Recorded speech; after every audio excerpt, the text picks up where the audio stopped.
Plusieurs lignes de la parole mènent à une seule ligne, celle de la vérité éternelle.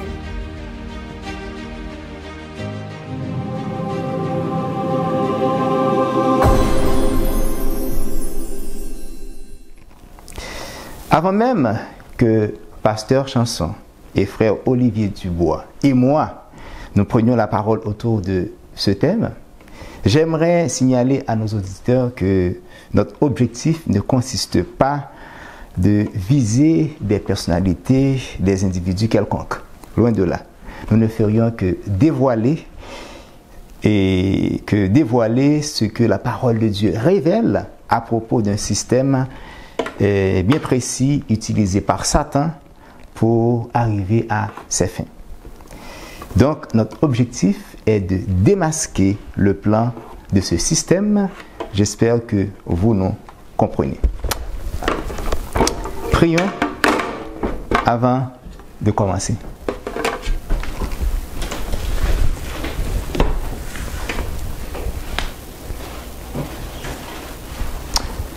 Père Céleste, nous voici devant ta face bénie.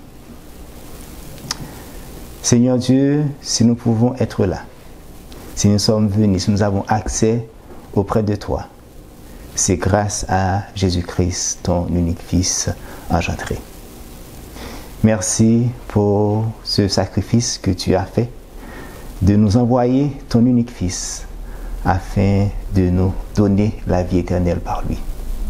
Merci pour l'espérance de la vie éternelle. Père Céleste, l'équipe Ligne sur Ligne a fait ce séminaire, un séminaire d'actualité qui a pour titre Le plan de la bête.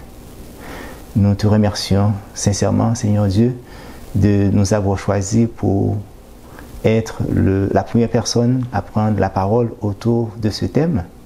Alors, Seigneur Dieu, je te prie de m'effacer complètement afin que tout ce qui va être dit par moi ou par les autres orateurs puisse être pour le bénéfice des différents auditeurs qui auront à écouter ce séminaire.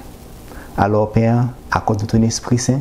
Je te prie de bénir les gens qui sont là, de bénir aussi les gens, Seigneur Dieu, qui sont déjà branchés sur YouTube, sur Zoom, Seigneur Dieu, afin qu'ils puissent être en contact avec ces vérités. Je te demande pardon pour nos péchés. Accorde ton Esprit Saint, qu'il soit ainsi au nom de ton Fils Jésus-Christ qui vit et qui règne au siècle des siècles. Amen. Pour ce début de l'année 2021, l'équipe Ligne sur Ligne a décidé d'amener un thème par rapport à la bête du livre de l'Apocalypse. Le thème a pour titre « Le plan de la bête ». Quand on utilise l'expression « bête », la bête, les chrétiens allumés voient automatiquement le système politico-religieux chrétien de ce monde. Système qui fait parler beaucoup de lui, et ceci depuis l'époque du Moyen-Âge. En entrant le mot « bête » dans une concordance biblique, nous voyons qu'il est cité 29 fois dans 8 chapitres différents du livre de l'Apocalypse et 16 fois dans le chapitre 13. De ce fait, nous pouvons comprendre que Dieu tient absolument que ses enfants soient éclairés sur l'identité, la nature et le projet de ces différentes bêtes, et surtout la bête principale qui monte de la mer. Dans cette présentation, nous allons nous focuser sur les 2 dernières bêtes de notre époque, tout en sachant que le prophète Daniel avait déjà exposé les 4 premières dans son livre prophétique. Ces 2 livres, chaque frère et sœur adventiste du 8e jour sait qu'il nous est vraiment impossible d'aborder le livre de Daniel, le livre de l'Apocalypse, sans entrer dans celui de Daniel. Ces 2 livres concernent principalement notre époque, le temps de la fin. Étant des chrétiens, nous avons pour devoir d'étudier de façon régulière la parole de Dieu, Mais de façon spéciale, notre attention devrait se porter sur ces deux livres. Pourquoi? Parce qu'ils parlent de notre temps et du temps de la fin. Ces deux livres prophétiques révèlent des choses importantes et vitales pour nous, le peuple de Dieu, pendant ces derniers jours. Nous remercions le Seigneur d'avoir inspiré ce thème, le plan de la bête, à l'équipe ligne sur ligne. Nous allons maintenant faire une lecture des 10 premiers versets de l'Apocalypse 13. Ces versets traitent de la bête qui monte de la mer. Puis, je vis monter de la mer une bête qui avait 10 cornes et 7 têtes, et sur ses cornes 10 diadèmes, et sur ses têtes des noms de blasphème. Petite clarification avant de continuer la lecture. L'expression mer veut dire des peuples, des foules, des nations et des langues. Voir Apocalypse 17, verset 5. Les 10 cornes représentent 10 rois, d'après Apocalypse 17, verset 12. Et ce qui concerne les 7 têtes, le verset 9 de l'Apocalypse nous dit « Les 7 têtes sont 7 montagnes sur laquelle la femme est assise. » D'après certaines interprétations, les 7 montagnes seraient les 7 collines littérales et physiques sur lesquelles Rome est édifiée. Nous vous invitons à lire un commentaire de Uriah Smith, un pionnier de la foi adventiste, expliquant parfaitement l'expression « les 7 montagnes ». Par la suite, nous vous lirons un verset biblique pour appuyer son commentaire. Vous allez comprendre pourquoi le commentaire de frère Smith fait du sens. Il nous dit, dans l'Apocalypse 13, il est dit qu'une des 7 têtes est blessée à mort. Cette tête ne peut donc pas être une montagne littérale. Pourquoi? Parce qu'il serait insensé de parler d'une montagne blessée à mort. Chacune de ces têtes porte une couronne. Qui a déjà vu une montagne littérale porter une couronne? Bonne question, il nous répond. Les 7 têtes sont évidemment différentes formes de gouvernement qui succèdent dans le cours du temps, puisque nous lisons 5 sont tombés, un existe, l'autre n'est pas encore venu. Apocalypse 17, verset 10. Mais les 7 collines sur lesquelles Rome est édifiée ne sont pas successives et il serait absurde de leur appliquer ce langage. Nous aurons à apporter plus de détails concernant les 7 têtes. Déjà, nous pouvons noter qu'ils ne sont pas et ne peuvent être effectivement cette montagne ou encore cette colline de façon littérale et physique. Voici le verset biblique qui appuie le commentaire de frère Smith. Il s'agit de la vraie signification de l'expression montagne qui se trouve au premier verset de l'Apocalypse 13. Lisons Jérémie 51, versets 24 et 25. Jérémie 51, versets 24 et 25. Je rendrai à Babylone et à tous les habitants de la Chaldée tout le mal qu'ils ont fait à Sion sous vos yeux, dit l'Éternel. Voici, j'en veux à toi, montagne de destruction, dit l'Éternel. Ici, Babylone est comparée à une montagne. Dieu en veut à Babylone pour le mal qu'elle a fait à Sion. À toi qui détruisais toute la terre, j'étendrai ma main sur toi, je te roulerai du haut des rochers et je ferai de toi, quoi? Une montagne embrasée. Donc, l'expression cette tête du premier verset de l'Apocalypse 13 ne veut pas dire cette montagne ou cette colline de façon littérale, mais de préférence puissance, royaume et empire. Maintenant, continuons notre lecture de l'Apocalypse 13. Maintenant, le verset 2. La bête que je vis était semblable à un léopard. Ses pieds étaient comme ceux d'un ours et sa gueule comme une gueule de lion. Le dragon lui donna sa puissance et son trône et une grande autorité. Le verset 13. C'est ce verset qui est le verset thème de ce séminaire. Et je vis l'une de ses têtes comme blessée à mort, mais sa blessure mortelle fut guérie et toute la terre était dans l'admiration derrière la bête. Verset 4. Et ils adorèrent le dragon parce qu'il avait donné l'autorité à la bête. Et ils adorèrent la bête en disant qui est semblable à la bête et qui peut combattre contre elle. Et il lui fut donné une bouche qui proférait des paroles arrogantes et des blasphèmes. Et il lui fut donné le pouvoir d'agir pendant 42 mois. Et elle ouvrit sa bouche pour proférer des blasphèmes contre Dieu, pour blasphémer son nom et son tabernacle et ceux qui habitent dans le ciel. Et il lui fut donné de faire la guerre aux saints et de les vaincre. Et il lui fut donné autorité sur toute tribu, tout peuple, toute langue et toute nation. C'est toute une bête, hein? Verset 8.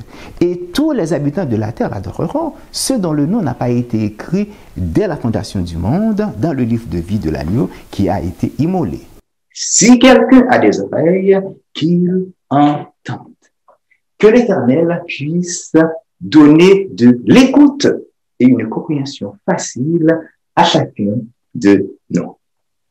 Verset 10. Si quelqu'un mène en captivité, il va en captivité. Si quelqu'un tue par l'épée, il faut qu'il soit tué par l'épée. C'est ici la persévérance et la foi des saints. C'était Apocalypse 13, versets 1 à 10, celle qui traite de la bête qui monte de la mer.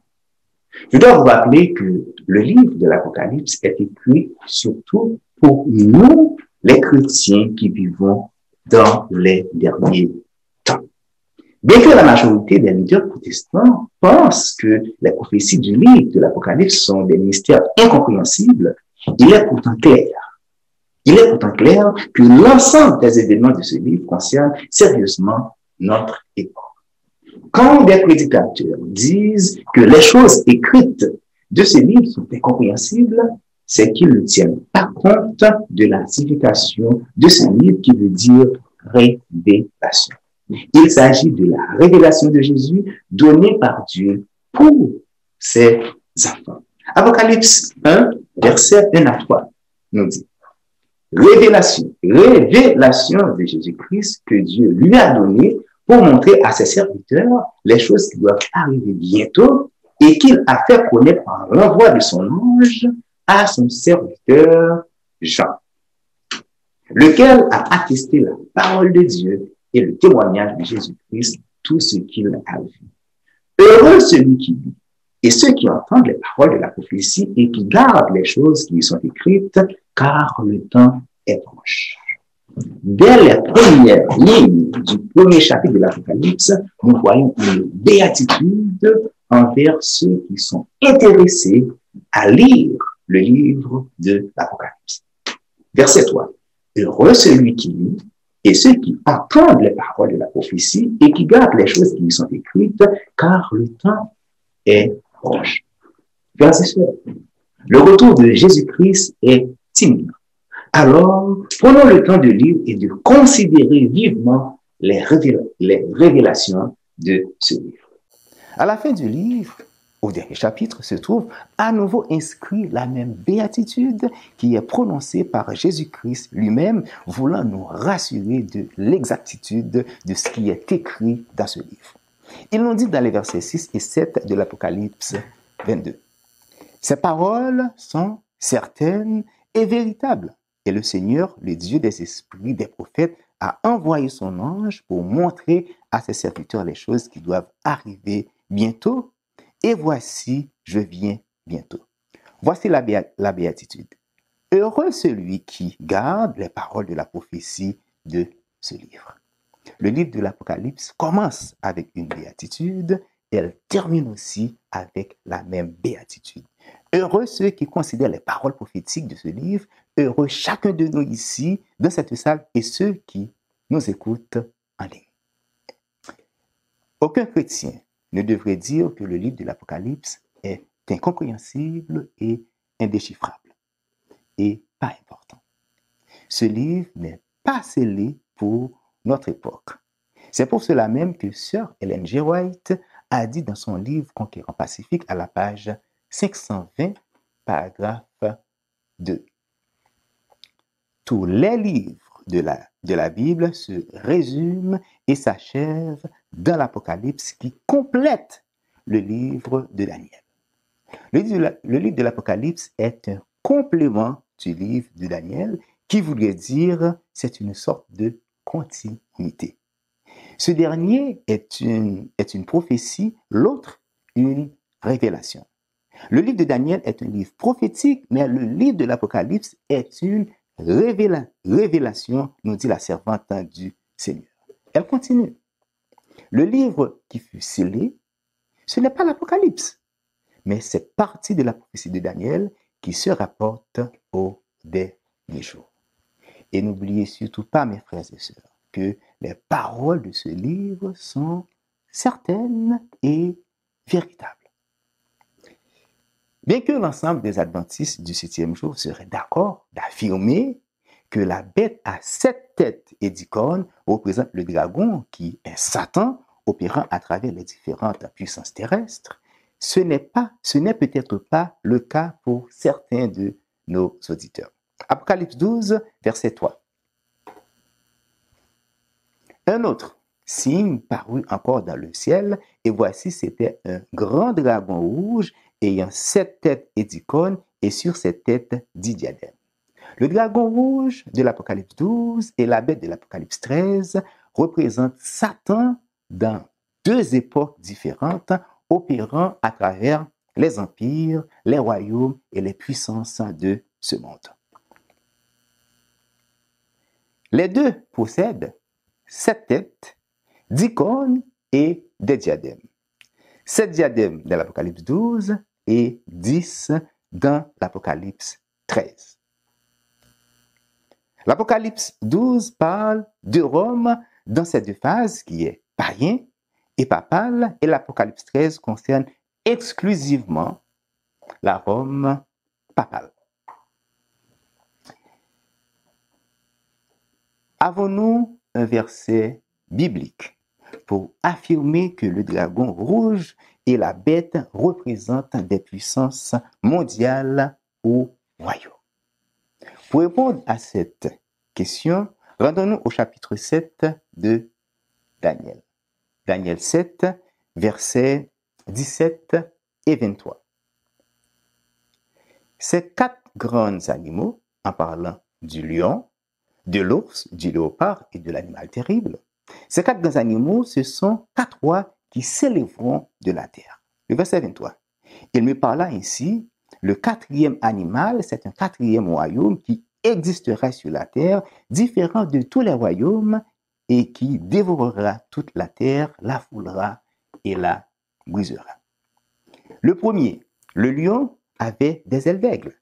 Le second animal, qui était semblable à un ours, se tenait sur une côté. Le 3e, qui était semblable à un léopard, avait 4 ailes, et le 4e était terrible, épouvantable et extraordinairement fort.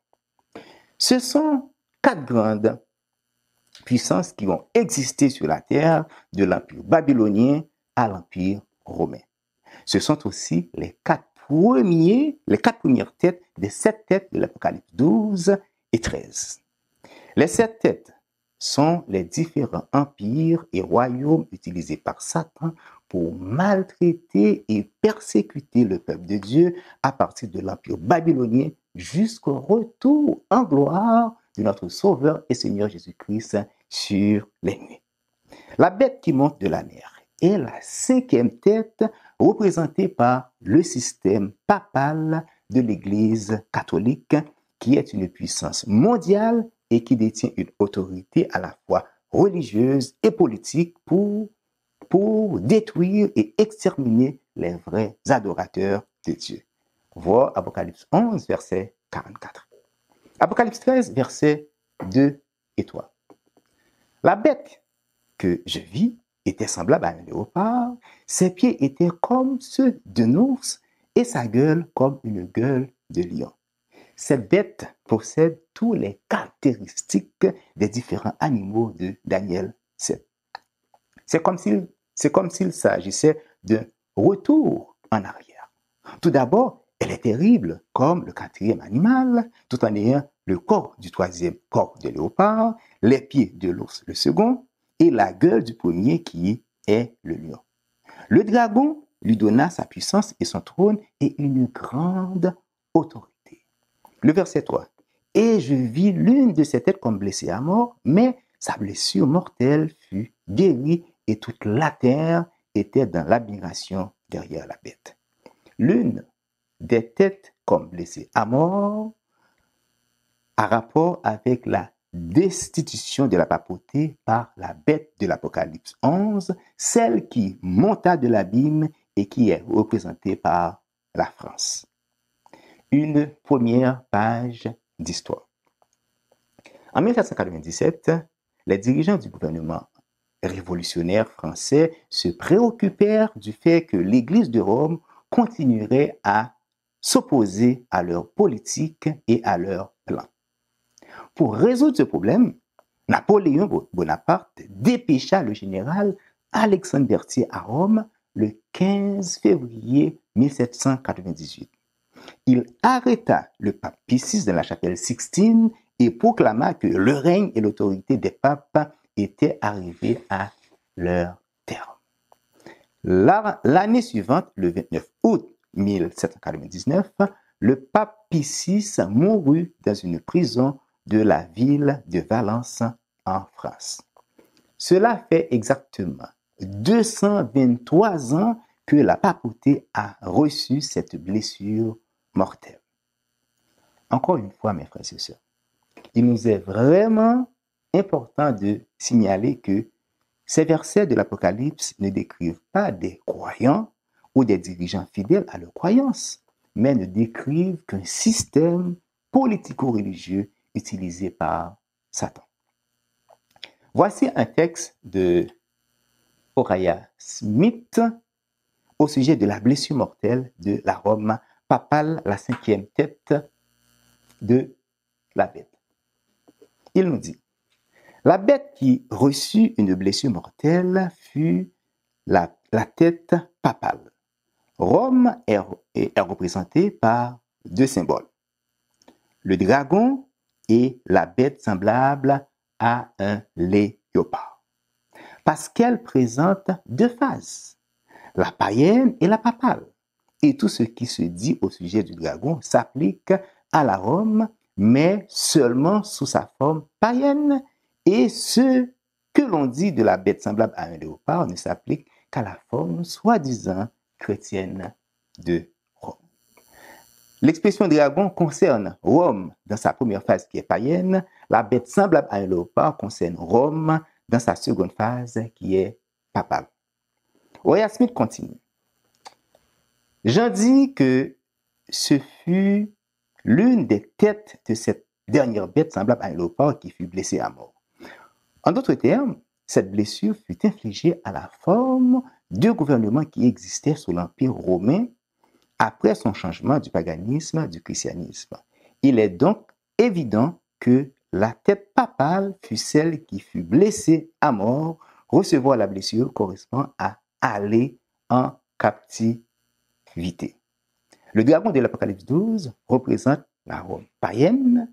La bête semblable à un léopard de l'Apocalypse 13 représente la Rome papale. Cette dernière a cherché le soutien des rois et des gouvernements pour imposer ses doctrines, ses dogmes et ses directives sur toute la terre. Sa blessure mortelle fut guérie et toute la terre était dans l'admiration derrière la bête. Cette dernière partie du verset 3 nous dit que la cinquième tête, cette puissance politico-religieuse qui a fait ses preuves à l'époque du Moyen-Âge, va refaire surface à la fin des temps avec une puissance remarquable et admirable. Il s'agit là d'une remontée tellement redoutable que toute la terre va tomber en admiration et tombe déjà en admiration à part quelques esprits éveillés. Question. Comment va être cette guérison? C'est quoi son processus? Comment va-t-elle se réaliser? C'est ce que nous allons voir maintenant. Le processus de cette guérison se fait de façon graduelle. Effectivement, la blessure mortelle commença à guérir quand la papauté fut établie par l'élection d'un nouveau pape le 14 mars 1800. À noter qu'à ce moment précis de l'histoire, la papauté avait beaucoup moins de pouvoir que ce qu'elle avait antérieurement. Maintenant, une deuxième page d'histoire. Peu après que Napoléon fut infligé la blessure à l'Église de Rome et à son chef, d'autres puissances politiques se rallièrent pour venir à son secours et lui offrir du soutien.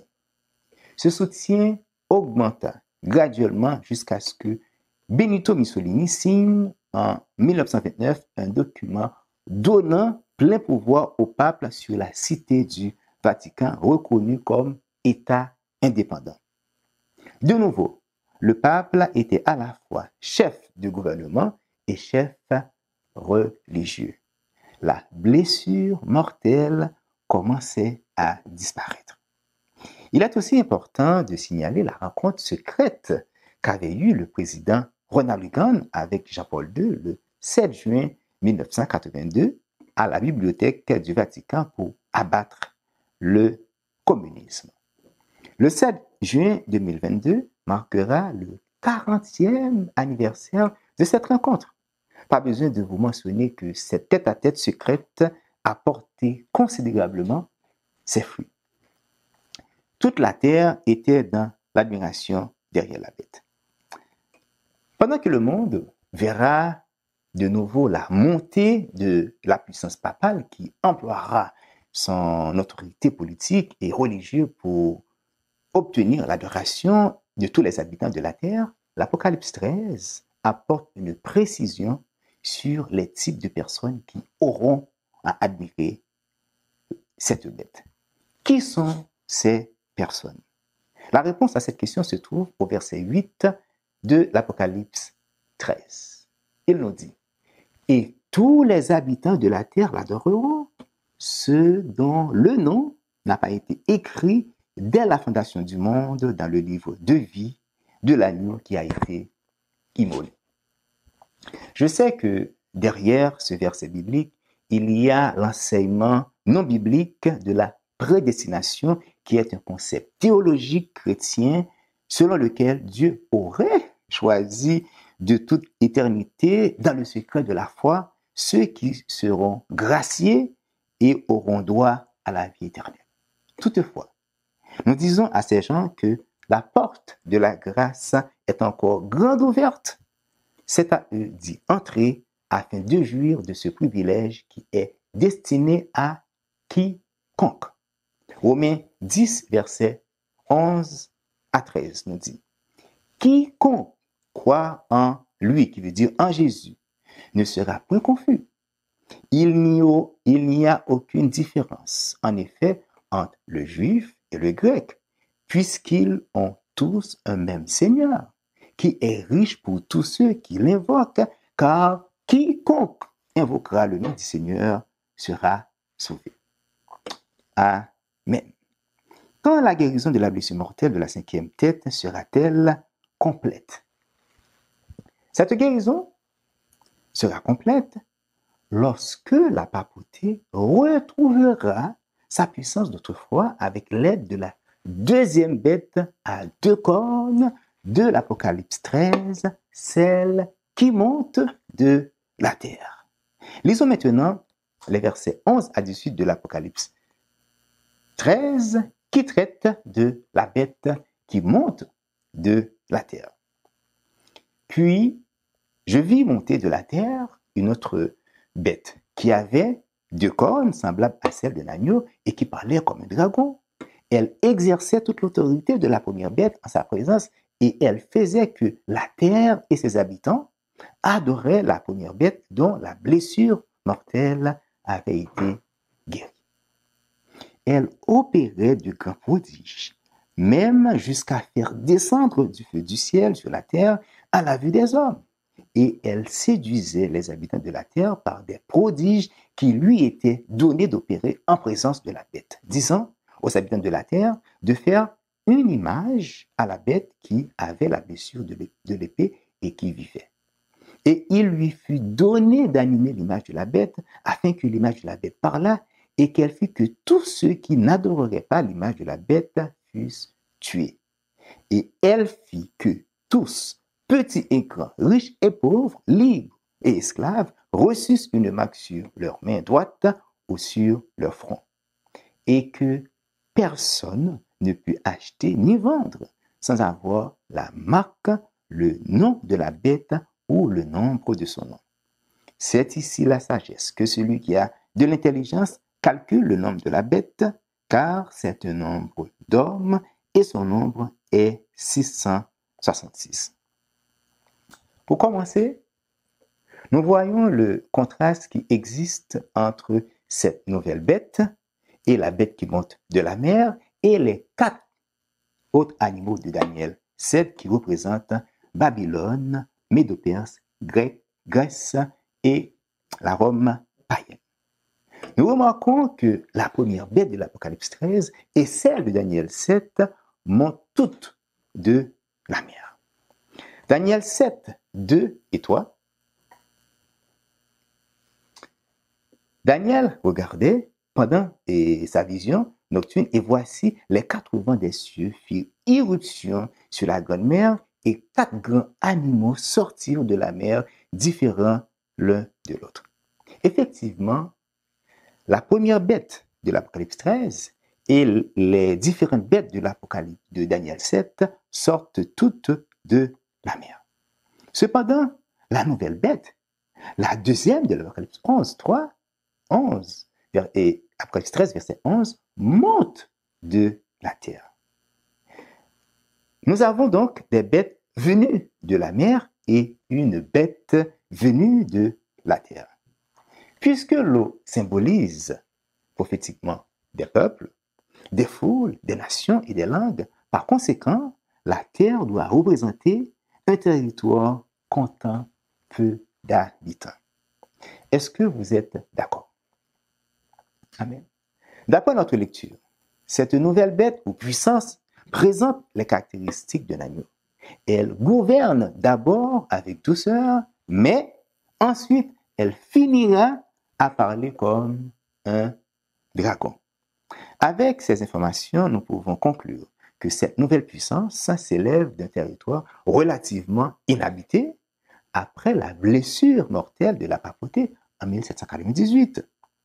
Question: quelle nation fut fondée dans cette période de temps sur un territoire vierge? Quelle nation? Les faits désignent clairement les États-Unis d'Amérique. Les États-Unis, pays champion de la démocratie et des droits de la personne, commencèrent à régner comme un agneau. Que symbolisent les 2 cornes de cette bête? Les 2 cornes symbolisent 2 traits notables du système de gouvernement américain: le républicanisme et le protestantisme, qui sont devenus des principes fondamentaux de cette nation et qui constituent le secret de sa puissance et de sa prospérité. Dans ce coin de terre, la liberté religieuse a été assurée. Chacun peut servir Dieu selon sa conscience. Les opprimés de toute la chrétienté ont tourné leur regard vers ce pays plein d'espérance. Des millions d'immigrés ont débarqué dans ce nouveau monde et ont fini par prendre place parmi les nations les plus puissantes de la terre. Pourtant, quelque chose va changer dans cette nation semblable à un agneau. C'est quoi? Les versets 12 à 18, les versets 12 à 18 nous mentionnent qu'elle endossera des caractéristiques très différentes peu avant le retour de Jésus-Christ. Elle fera alliance avec la bête montée de la mer. Alliance qui aidera la papauté à reprendre son pouvoir perdu en 1798 et exercer à nouveau son autorité. Pour en arriver jusque-là, une image de la bête doit être d'abord formée aux États-Unis d'Amérique. Mais qu'est-ce que l'image de la bête? L'image de la bête n'est autre que l'image de la bête, ou encore le reflet de la papauté, système politico-religieux. Comme le sanctuaire terrestre est l'image du sanctuaire céleste. Il s'agit de notre corps religieux revêtu du même pouvoir que l'Église catholique.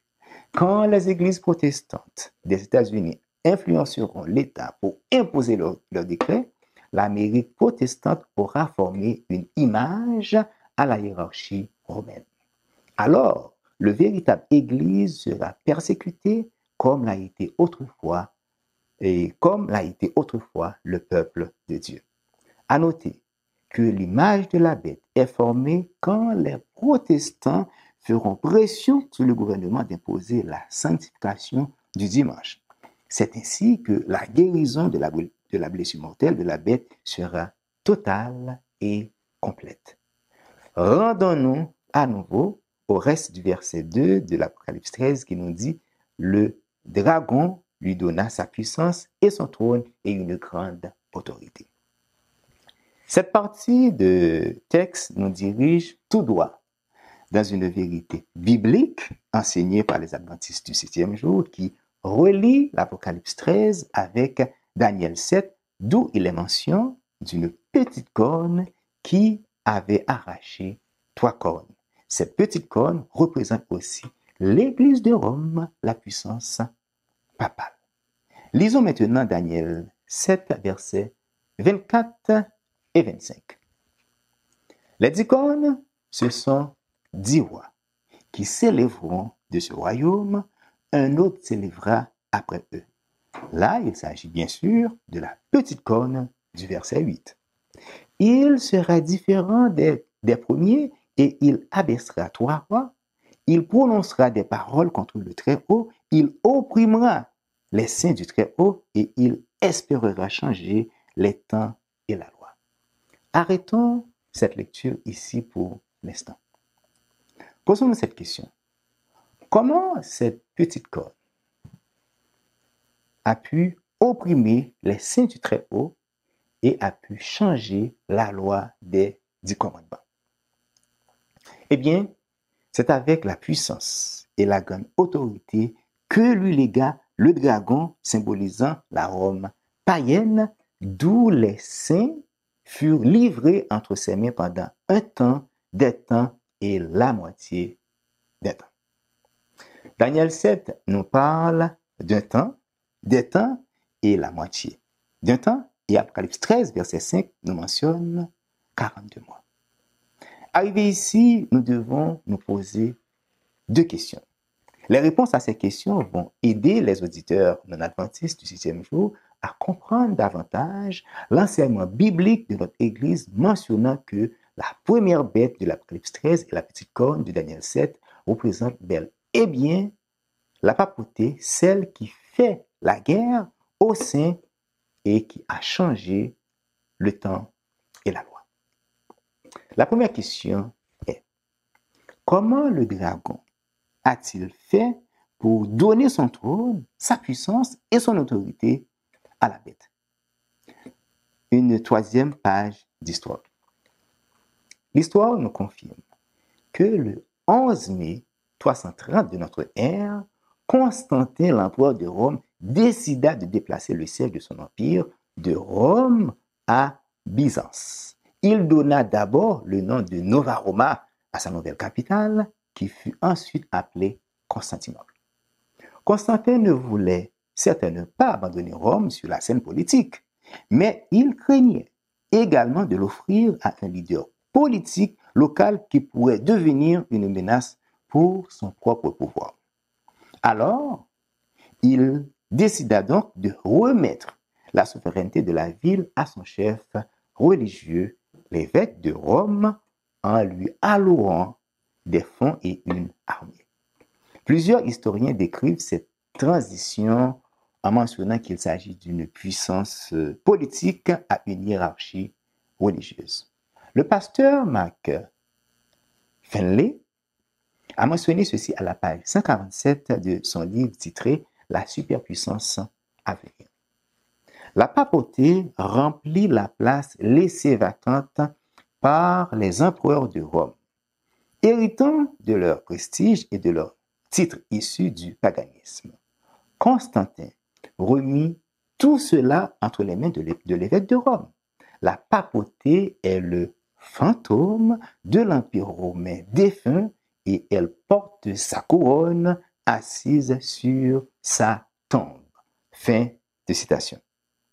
Puisque le système papal était solidement implanté dans la ville impériale, les persécutions avaient commencé. Les saints furent placés dans l'alternative de choisir soit l'abandon de leurs principes et l'adoption des cérémonies et du culte papaux, soit la perspective de passer leur vie dans des cachots ou de mourir sur le chevalet, le bûcher ou sous la hache du bourreau.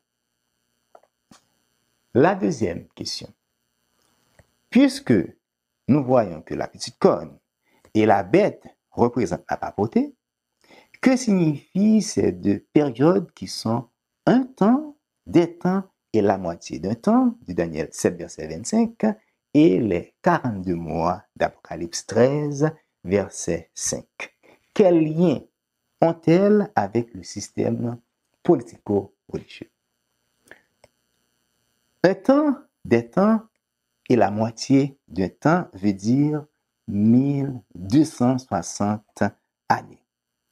Et ces 1260 années sont les années de règne de la papauté débutant de l'an 538 et terminant en l'an 1798, période pendant laquelle elle a maltraité les saints, les enfants de Dieu.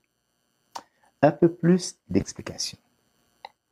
L'expression hébraïque « temps » est « idam » et correspond à une année. Un temps est égal à un an, des temps, 2 ans, une année biblique est égale à 360 jours. Faisons maintenant les calculs mathématiques. 360 jours pour le premier, un temps qui est un an, plus 720 jours qui équivaut à 2 ans pour l'expression des temps, plus 180 jours pour l'expression la moitié d'un temps, soit 360 divisé par 2. Le calcul mathématique nous donne un total de 1260 jours. D'après Ézéchiel 4, verset 6 et Nombre 14, verset 34, un jour prophétique symbolise une année littérale. Les 1260 jours sont sans aucun doute les 1260 années littérales de l'Église de Dieu dans le désert. Et ce sont exactement le nombre d'années qui se trouvent entre 538 et 1798. Apocalypse 12, versets 6 et 14 nous le confirment. Et la terre et la femme s'enfuient dans le désert où elle avait un lieu préparé par Dieu afin qu'elle y fût nourrie pendant 1260 jours. Verset 14. Et les 2 ailes du grand aigle furent données à la femme afin qu'elle s'envolât au désert vers son lieu où elle est nourrie un temps, des temps et la moitié d'un temps loin de la face du serpent.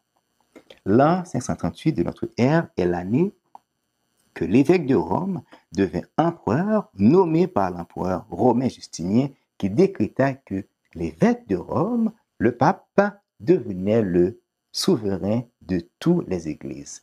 Pontifex Maximus. En l'an 1798 est l'année de sa chute par la blessure mortelle de la France. Maintenant, voyons les 42 mois du verset 5 de l'Apocalypse 13. Et elle lui fut donnée une bouche qui proférait des paroles arrogantes et des blasphèmes, et il lui fut donné le pouvoir d'agir pendant 42 mois. L'expression 42 mois, mes frères et sœurs, est identique à la période un temps, des temps et la moitié de temps, qui sont les 1260 jours prophétiques de Daniel, pendant lesquels la papauté devait opprimer le peuple de Dieu. Comment les 42 mois sont-ils identiques aux 1260 années? Faisons le calcul. Les mois bibliques comportent 30 jours. Un mois égale à 30 jours. 42 mois multiplié par 30 jours est égal à 1260 jours, soit 1260 années littérales. Donc, en conclusion, les 42 mois prophétiques, les 42 mois d'Apocalypse 13, verset 5, et les expressions un temps, des temps et la moitié d'un temps de Daniel 7, verset 25, sont effectivement identiques et concernent le règne de la papauté de 538 à 1798. En identifiant les deux dernières bêtes de l'Apocalypse, nous avons remarqué que la question de l'adoration constitue un élément clé à la fin des temps. Apocalypse 13, versets 15 à 17. Et il lui fut donné d'animer l'image de la bête, afin que l'image de la bête parlât, et qu'elle fit que tous ceux qui n'adoreraient pas l'image de la bête fussent tués. Et elle fit que tous, petits et grands, riches et pauvres, libres et esclaves, reçussent une marque sur leur main droite et sur leur front, et que personne ne put acheter ni vendre sans avoir la marque, le nom de la bête ou le nombre de son nom. C'est quoi le signe de ceux qui adorent la bête? Il s'agit d'une marque sur la main ou sur le front. Par contre, Apocalypse 7, verset 3, affirme que le peuple de Dieu reçoit un sceau. Il nous dit, « Ne faites point de mal à la terre, ni à la mer, ni aux arbres, jusqu'à ce que nous ayons marqué du sceau le front des serviteurs de notre Dieu. » La marque de la bête contre le sceau de Dieu. Voilà un exemple de nombreuses oppositions contenues dans le livre de l'Apocalypse. Marque et sceau. Pour conclure notre première présentation, nous pouvons dire que l'identité des deux dernières bêtes de l'Apocalypse ne nous est plus inconnue. Le 13e chapitre de l'Apocalypse nous trace leur but commun qui consiste à recevoir louange et adoration. Elles useront de leur autorité et de leur pouvoir politique et religieux pour forcer les habitants de la terre à adorer le Fils de l'aurore qui a été précipité sur la terre. Elle, disons, la bête qui monte de la terre, séduisait les habitants de la terre par les prodiges qui lui étaient donnés d'opérer en présence de la bête, disant aux habitants de la terre de faire une image à la bête qui avait sa blessure de l'épée et qui vivait. Et il lui fut donné d'animer l'image de la bête, afin que l'image de la bête parlât, et qu'elle fit que tous ceux qui n'adoreraient pas l'image de la bête fussent tués. Une adoration forcée. N'est-ce pas là un temps de tribulation et de persécution contre les enfants de Dieu? Jésus-Christ nous dit en Jean 16, verset 33, « Je vous ai dit ces choses. » Pourquoi? Afin que vous ayez la paix en moi. Vous aurez des tribulations dans le monde, mais prenez courage, j'ai vaincu le monde. J'espère que chacun de nous arrive à se rendre compte que notre manière d'adorer est vraiment importante. Si Dieu nous a fait comprendre cela en nous révélant ces vérités, il veut que nous les gardons et que nous vivons selon elles afin que nous soyons prêts pour le retour en gloire de son unique Fils engendré. Dans le 15e chapitre de l'Apocalypse, Jean voit une chose merveilleuse, mes frères et sœurs, pour nous qui acceptons de mener une vie conforme à ces vérités. Lisons le verset 2. Et je vis comme une mer de verre mêlée de feu, et ceux qui avaient vaincu la bête et son image et le nombre de son nom, debout sur la mer de verre, ayant des harpes de Dieu. Frères et sœurs et amis, Maranatha, et que le Seigneur vous bénisse. Amen. Merci d'avoir écouté cette vidéo. Pour plus de contenu, abonnez-vous sur notre site internet. Il est également possible pour vous de nous suivre sur notre page Facebook et de nous contacter par email.